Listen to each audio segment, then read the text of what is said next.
Subscribe to get the news the legacy media won't tell you and only the Daily Signal can bring to you. You have 600,000 people on the non-detained docket, including 13,000 plus convicted murderers and 15,000 plus convicted sex offenders. They must be high-fiving themselves, laughing at how weak we're coming across and how we're just whittling away our sovereignty. And I'm sure they're none too pleased that the ball game's changing on January 20th, because it will change. The FBI is searching for answers following a terrorist attack in New Orleans that left 15 people dead. I'm Virginia Allen, and this is a Daily Signal bonus edition. It's Thursday, January 2nd. And joining me now is Cully Stimson. He serves as a senior legal fellow at the Heritage Foundation. He's also an expert in homeland security, crime prevention, and immigration. Cully, welcome back to the Daily Signal podcast. Great to be with you. I wish these were better circumstances that we're joining together today to discuss, but want to look at what we know right now in relation to what happened in New Orleans in the wee hours following ringing in the new year. This was supposed to be a joyful and happy event for so many people, and it was until it wasn't. Let's talk about what we know about this man who has been found to have been driving this vehicle. He was found to have an ISIS flag in his truck, but his past in many ways is pretty normal. He served in our military. He worked in corporate America. He had a family, though he was divorced. How does someone like that become radicalized? We don't know with respect to this guy yet. Yeah. But you're right. He was born in Beaumont, Texas. He went into the Army. He was a IT guy, among other jobs. He then got out, went to corporate America, was a real estate guy, seemed to have a normal life. But if you look at the pictures of him from the time he was in the Army, where he was squared away and had a high and tight, and then corporate America, where he looked like a corporate dude, and then all of a sudden he gets this, typical jihadi beard, and the look in his eyes changed. Take a look at that. I mean, I've been around terrorists. I've been around the worst of the worst, including Khalid Sheikh Mohammed. They got a look. All right. And so we don't know what ISIS or followers of ISIS or what he was drawn to about ISIS.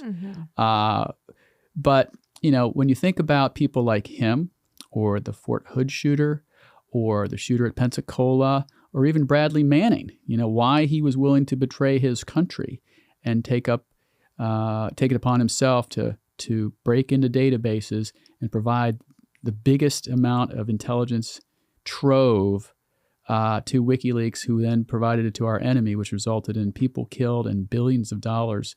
We just don't know why people do these things. Yeah. The irony here, Virginia, among many ironies, is on the 6th of December, 2024, the FBI and the CIA and the National Counterterrorism Center put out a memo. It's unclassified, and it warns about potential for upcoming lone person attacks by either homegrown terrorists or terrorist-inspired people in the United States who will go after Americans at large events with simple means, including ramming people with a vehicle. Wow. So that is in their own memo to the field. And so you can never prevent 100% of these things. On one level, this was sophisticated, took a lot of planning. On another level, it was a dude in a truck who evaded a barrier and drove at a high rate of speed. How many people are driving at a high rate of speed as they're listening to this? Yeah. Of course, they're following the law. So we don't know yet. Okay. I want to talk more about the local response and kind of prevention measures in a second. But let's talk a little bit more about the planning, because you said in a way this was complicated to plan, maybe sophisticated. That brings us to the question of, did he act alone? Authorities are saying they don't think he did. There's maybe other people involved. What do we know about that? Well, we know that the FBI now says that there are more than one person who helped him. And so I suspect with all of the surveillance camera stuff that you're starting to see, and then people with cell phones who were just recording because they were out for a night of revelry and uploading their videos to the FBI, we'll get a lot more of a picture of whether they scoped that scene out beforehand, whether they knew perhaps that metal bollard that was supposed to go up wasn't operational. You know, they could have put those big concrete 2-ton bollards, those big, fat, ugly, round things at the front and back end of Bourbon Street, and that truck would not have gone through that. But they had one of those electronic gates that apparently wasn't going up. So I'm sure there'll be surveillance video of him or accomplices that worked with him to surveil that beforehand. How much earlier, I don't know. And then, you know, look, we saw what happened in Europe during the Christmas market. We've seen this, you know, this horrible type of event before. Whether he was inspired by that, whether he had other plans but decided this was the best plan. Maybe he had a totally different plan, but then when the electronic gate wasn't going up, he's like, well, I'll rent a truck and mow people down. So it's evil, no matter how you look at it. But, you know, that memo, which I'm sure you can post in the show notes, when people read it, it's like he read it. It's like, oh, there you go. Large Christmas events where large gatherings happen. Watch out for, you know, mowing people down with a truck or car. It's like, Gosh. You know, I'm not saying the FBI inspired him to do it. I'm not saying that at all. What I'm saying is that they're acutely aware that these large events with, you just can't have 100% protection in these large events. And I think that's prudent why they canceled the football game to get a better sense of what the other threat, if any, is out there. That's just prudent. Well, then, do you hold local and state law enforcement at all, you know, accountable for what happened? Or like you said, is it just no matter what you do, you can have all the security in place and still, if people are bent on doing evil, it's hard to stop that 100% of the time? Look, I think it's too early to point fingers except at the murderer. Yeah. And there'll be a time for that if there were mistakes made or if there were obvious clues that they should have seen or acted on. And, you know, you keep hearing this, you know, if you see something, say something. You know, maybe somebody saw something before, said something, and somebody blew it off. Maybe it showed up on somebody's queue in their computer and they were away on holiday and didn't follow up. Maybe some loved one or friend of this dude said, look, he's acting like a nut job. He's going to do something, and somebody didn't follow up that. But we don't know that yet. Yeah. And so I think we need, you know, I'm a facts guy, like I said to you, and I like to wait till facts come out. And the political, you know, blaming has already started, right? I don't do that. I focus on facts and what we can do wrong, but to do right. But you cannot make this Fort America. Yeah. You can't protect against 100% of these things. We still live in a free society with a constitution and a Bill of Rights. And so, you know, we're going to have a Super Bowl. We're going to have these bowl games. We're going to have other big sporting events. We're going to have the World Cup in 2026, you know, the biggest sporting event in the world in a couple of years. So we have to be able to live our lives, but we also have to trust that the people we give the privilege of serving in senior government positions are doing their job and on the watch 24/7, 365. Critical. As this investigation is continuing, really just starting in so many ways, but it's been less than 48 hours since this tragedy, what are the questions that are being asked right now? Specifically, I'm thinking about federal agencies, the FBI. What are the big questions that they are asking and searching for answers to?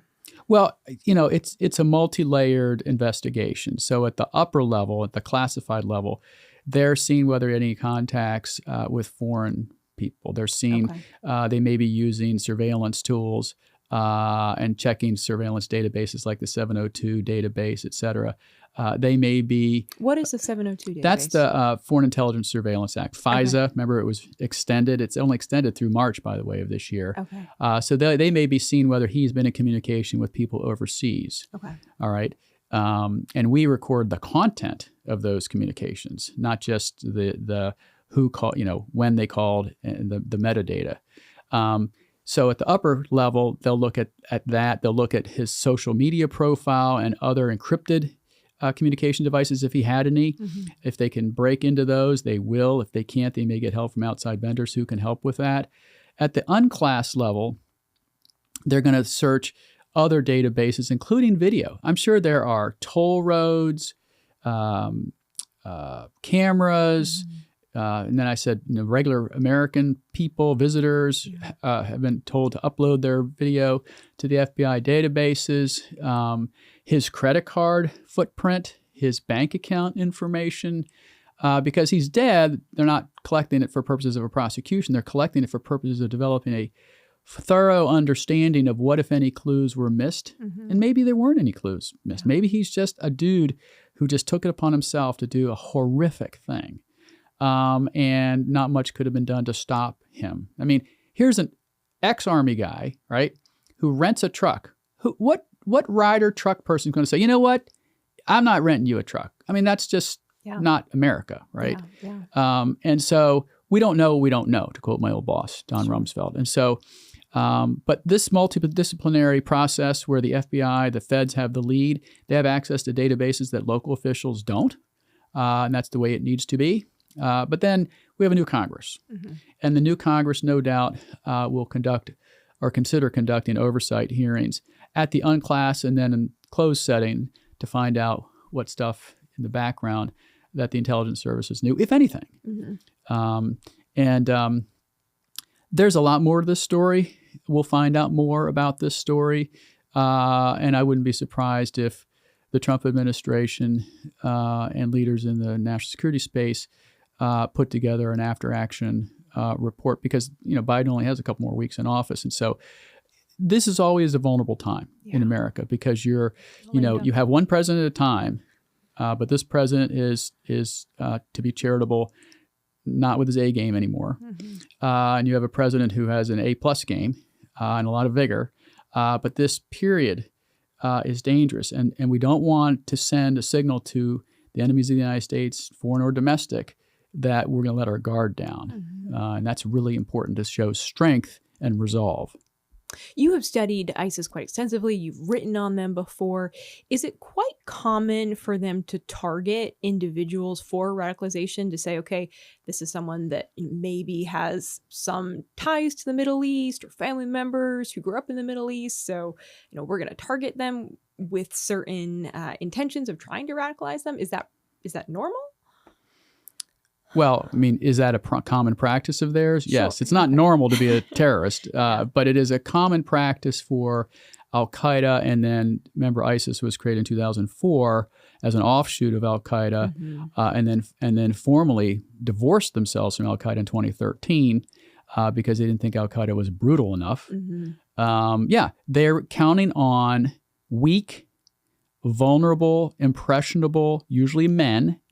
Every now and then you see a woman joining the jihad or joining the movement, the struggle, sadly we've seen it before that certain Americans get sucked into this, and for some god awful reason take action. I'm sure there are many others who are sucked into it that don't take action, but I hope that when they watch the news of this event and see this guy took this to the ultimate extreme and he got killed in the process, they decide, I better just drop it and move on to something productive in my life. Look, one of the comments that I will never forget that Guantanamo and other detainees who were Al-Qaeda, Taliban, and associated forces would say when they were interrogated lawfully is, you have watches, we have calendars.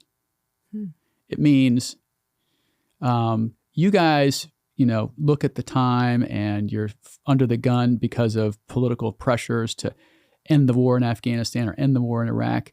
We take a very, very long view. It takes 100 years, 500 years, 1,000 years to establish a caliphate. It's worth it. Okay.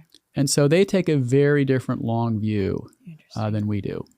Really critical, I think, to understand that, understand that mindset. Yeah. So different than Sick. the Western world. Very sick, very real. Very real. Yeah. Does this, in your mind, constitute any sort of concerning resurgence of ISIS? Because, for so long, it seemed we really were hearing nothing. And now, over the past year, we've started to hear a little bit more about ISIS. Well, I think we can say with some degree of confidence that the precipitous and unwise withdrawal from Afghanistan unleashed a whirlwind. It sent a message of weakness. It emboldens our enemies. I would defer to people like Rob Greenway or Victoria Coates, who can speak more intelligently about the intel and the national security side of it. My sense in talking to them and reading is that that did not dissuade ISIS and others from marching forward. It's ironic, too, that here you have this horrific event in New Orleans, the same week that Joe Biden is letting more detainees out of Guantanamo and repatriating them home. I mean, what double message does that send to the enemies of the United States? That we're rearming you with your jihadis. And then you have an open border, and dozens of people who are on the terrorist watch list have been captured crossing the southern border. You also know, and they know because they read, that you have 600,000 people on the non-detained docket, including 13,000 plus convicted murderers and 15,000 plus convicted sex offenders. They must be high-fiving themselves, laughing at how weak we're coming across and how we're just whittling away our sovereignty. And I'm sure they're none too pleased that the ball game's changing on January 20th, because it will change. Yeah. Really critical. Let's take just a moment with the little bit of time we have left, Cully, to talk about what happened in Las Vegas. So, of course, there was a Cybertruck there parked outside the Trump Hotel in downtown Las Vegas. It exploded. There were fireworks found in the back, canisters of gasoline. There have been question marks as to, are these two events somehow connected? Both individuals use the car rental app Turo, sort of like Airbnb for cars, in order to purchase these vehicles. They were both in the military. In your assessment, could these acts have been somehow connected, even though there's no indication for the one in Las Vegas that there was any association with a terrorist organization? I'm not there yet. Yeah. They were both in the Army. Yeah, they were both at a base in Texas, but there's a lot of big Army bases in Texas, and a lot of training, basic training is in Texas. And so that's like saying, the Navy guys were at Great Lakes. Well, that's where the Naval Training Center is for all Navy enlisted. Look, this comes across more as a huge middle finger, pardon my French, to Elon Musk and Donald Trump. You get the biggest, baddest Cybertruck, and you park it in front of the Trump International Hotel, and you give the bird to Elon Musk and Trump. Now, whether the guy meant to die, maybe he didn't know the fuse was going to go so quickly. Maybe he did want to die. I don't know. It's sad either way that somebody would even go that far. Yeah. But I'll withhold judgment as to whether or not there's any connection between the two. I mean, I'm not stupid. They happened on the same day or time. They used the same app, et cetera, like that. But I'm not there facts-wise yet. Okay. As we continue to watch this unfold, the next 24 or 48 hours, what will you be watching for? I'll be looking for facts that come out that tell me more about his radicalization path and the planning, because that'll tell us a lot about how quickly he came to this scheme, the planning, and whether there were other people involved. I mean, the FBI says there are. So if they roll up some other people and they sing, or they're not killed in a shootout and they sing, or they lawyer up, then we'll be able to get more information from their social media profile, and the ball will start rolling down the hill. But I think we're a long way from getting even a 50% picture of this guy. Wow. Well, Cully, thank you for your time. As always, really appreciate your expertise on this. Thanks for having me.